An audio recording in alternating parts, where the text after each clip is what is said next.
Olá pessoal, bem-vindos a mais um Conte Aqui. Quem não é inscrito no canal já se inscreve, curta, compartilha, ajuda nosso canal a crescer, que tá bem pequenininho ainda. Gente, hoje a gente vai contar histórias de casas assombradas. São 2 histórias aqui de casas assombradas. Então bora lá para a primeira história de hoje. Moramos numa casa assombrada. Ai gente, eu quero ficar assim pertinho aqui de vocês, mas eu tenho que ficar olhando pro computador senão eu não consigo ler. Imagine isso, uma casa antiga no meio do nada, cercada por aquela paisagem típica do interior do Mato Grosso do Sul. Mato por todos os lados era o que se via. Era nesse lugar que a família Silva morava. Carlos, o pai, era um cara prático, daqueles que não acreditam em nada que não possa ser explicado pela lógica. A mãe, Marta, era o oposto, sensível, religiosa, sempre com o pé no mundo espiritual. Os filhos, Pedro e Ana, completavam a família. Pedro, um adolescente curioso, sempre com uma câmera na mão. E Ana, uma menininha de 10 anos que tinha o hábito de conversar com amigos invisíveis. Então, nada fora do comum, né, gente? Porque criança tem mesmo, né, os amiguinhos invisíveis. A casa era antiga, daquelas que parecem ter alma. Madeira escura, janelas altas, um porão que ninguém nunca teve coragem de explorar direito. A família morava há uns 3 anos, desde que Carlos herdou a propriedade de um tio distante. No começo, tudo parecia normal, mas, como você já deve imaginar, as coisas começaram a ficar estranhas.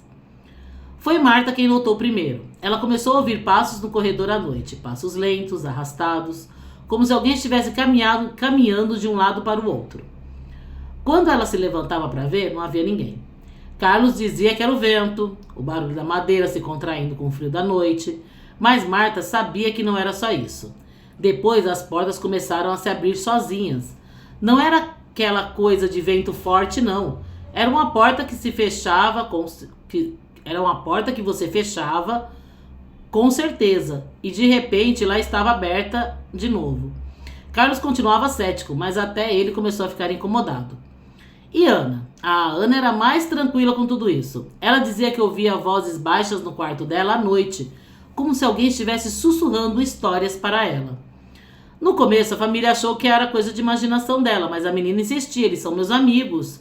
Eles moram aqui também. Pedro, o adolescente, era mais curioso. Ele decidiu investigar. Pegou uma lanterna e foi até o porão. Aquela parte da casa que ninguém nunca explorou direito. O porão era úmido, escuro, cheio de caixas velhas e ferramentas enferrujadas. No fundo havia uma porta trancada com um cadeado antigo. Pedro tentou abrir, mas não conseguiu. Naquela noite ele acordou com um barulho vindo do porão. Era como se alguém estivesse batendo na porta de lá de baixo. Ele ignorou, pensando que era só um pesadelo, que estava sonhando, afinal estava com sono. Mas as coisas só pioraram. Objetos começaram a desaparecer e aparecer em lugares estranhos. Uma vez o relógio de parede da sala sumiu e foi encontrado no quarto de Ana, parado exatamente à meia-noite. Marta começou a acender velas e rezar, enquanto Carlos tentava manter a racionalidade.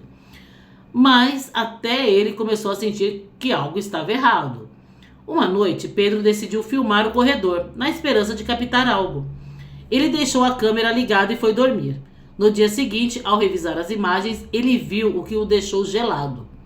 Uma figura escura, como uma sombra, passando pelo corredor e entrando no quarto da Ana. Ele mostrou para os pais e pela primeira vez Carlos não teve uma explicação lógica. A família decidiu procurar ajuda. Trouxeram um padre para benzer a casa. Mas ele saiu pálido, dizendo que havia uma presença muito forte ali. Depois chamaram um médium, que afirmou que a casa era habitada por espíritos de uma família que morreu ali há muitos anos, em um incêndio. Eles estavam presos naquele lugar sem conseguir seguir em frente. Aos poucos, a família Silva começou a aceitar que não estavam sozinhos. Ana continuava conversando com seus amigos, mas agora os adultos também ouviam os sussurros.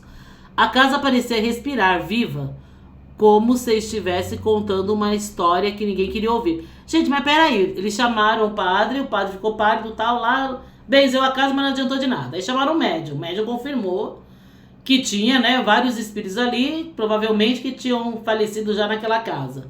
E o médium não tirou os espíritos da casa? Tipo, ele não fez nada para os espíritos, né, encontrarem a paz de sair dali, né, porque a gente sabe de muitas histórias né, de espíritos que às vezes desencarnam e não toma consciência ali, né, que faleceu, que desencarnou, né, e ficam naquele ambiente ali, naquele lugar, vivendo como se tivessem vivos ainda, realmente.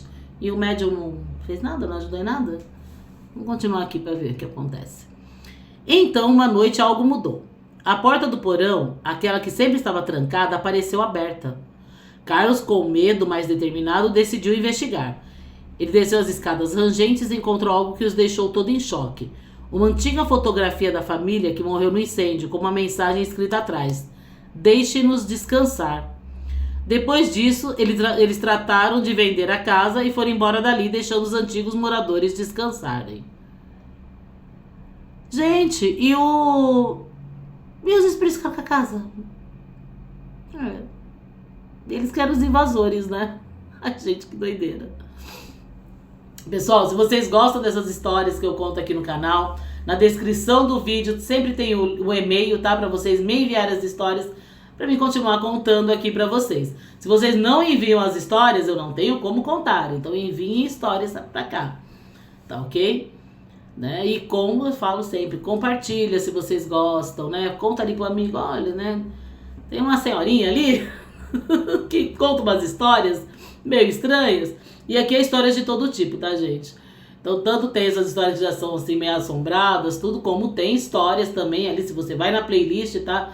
Tem histórias de vida ali, que são histórias às vezes ali, que não tem às vezes nada assombrado, mas são pesadas ali, né? Digamos assim, né? Pesadas no intuito ali de serem histórias às vezes mais tristes, as histórias ali de vida realmente das pessoas, tá? Então, qualquer tipo de história que você fale, nossa, vale a pena ali outras pessoas saber a minha história, envia aqui pra gente. A Casa do Canto do Inferno. Nossa. E aí, minha rainha? Ah, gente, é da Bahia. Quando começa assim, aí minha rainha é da Bahia. Não conheço a Bahia, mas sou louca pra conhecer. Vou te contar uma história que vai te arrepiar até o último fio de cabelo. Ainda bem que hoje tá presinho aqui, meu cabelo aqui. É sobre um casal. Eu e minha mulher Júlia e nosso filho Pedro, de 5 anos. A gente morava num sobrado antigo lá em Salvador. Não falei que era da Bahia? A casa era linda, cheia de detalhes antigos, aqueles azulejos portugueses.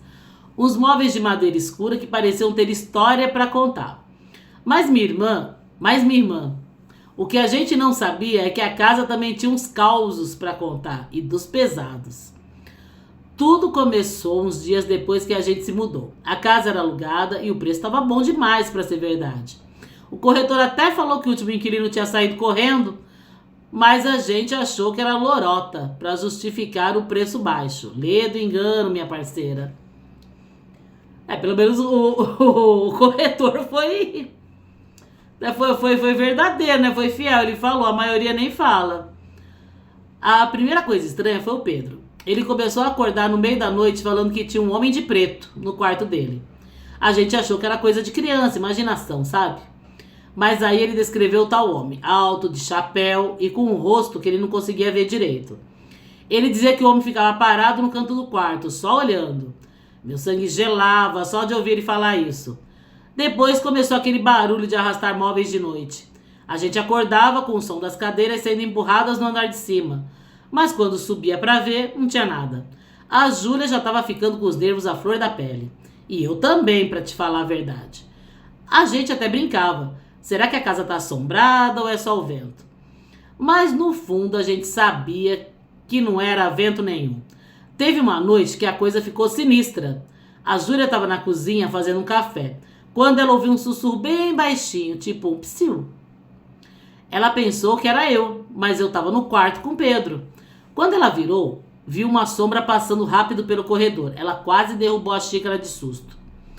Na mesma hora, Pedro começou a chorar lá de cima, dizendo que o homem de preto estava de novo no quarto dele. E foi aí que a gente percebeu que a coisa estava ficando séria. A gente decidiu procurar ajuda. Fomos num centro espírita lá no Pelourinho. Uma senhora, mãe de santo, falou que a casa tinha uma energia muito pesada. Ela disse que era um espírito que não conseguia seguir em frente, preso ali por algum motivo. Ela até fez uns trabalhos para tentar ajudar, mas a coisa não parou. Teve uma noite que eu juro por tudo, que foi o ápice do terror.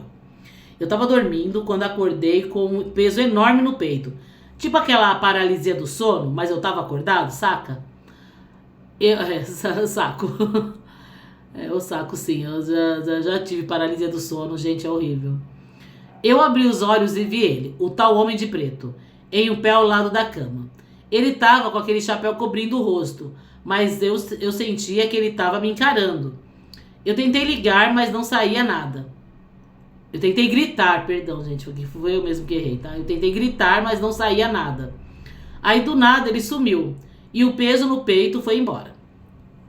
Eu levantei suando frio e a Júlia estava acordada também, branca que nem papel. Ela tinha visto a mesma coisa. No dia seguinte a gente decidiu que não dava mais. Pegamos nossas coisas e vazamos daquela casa. O Pedro parou de falar do homem de preto e a gente nunca mais teve esses sustos. Mas até hoje, quando eu passo na frente daquela casa, eu sinto um arrepio. Não sei quem tá morando lá. Agora, não sei quem tá morando lá agora. Se vê alguma coisa ou não. A gente nunca soube direito o que acontecia lá. Mas uma coisa é certa, aquela casa tinha um pé no outro mundo. E aí, minha rainha, o que você acha? Será que a gente exagerou ou você também teria vazado? Bahia é assim mesmo, cheia de mistérios e histórias pra contar. Mas essa com certeza foi a mais sinistra que a gente viveu. Valeu a pena? Nem a pau. Mas pelo menos a gente tá aqui pra contar, né? Axé.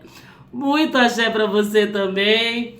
E não, eu não teria vazado. Eu não teria. Até porque eu moro numa casa, né? Acho que eu já comentei em outros vídeos aí, que era assombrada quando eu mudei pra cá, né? E como toda boa bruxa, eu sou bruxinha, né? Eu tirei do que tava aqui e hoje em dia vivi tudo tranquilo. Gente, essas foram as histórias de hoje. Espero que vocês tenham gostado, né? Sigam aí o canal e até a próxima. Gratidão a todos que ficaram até o final.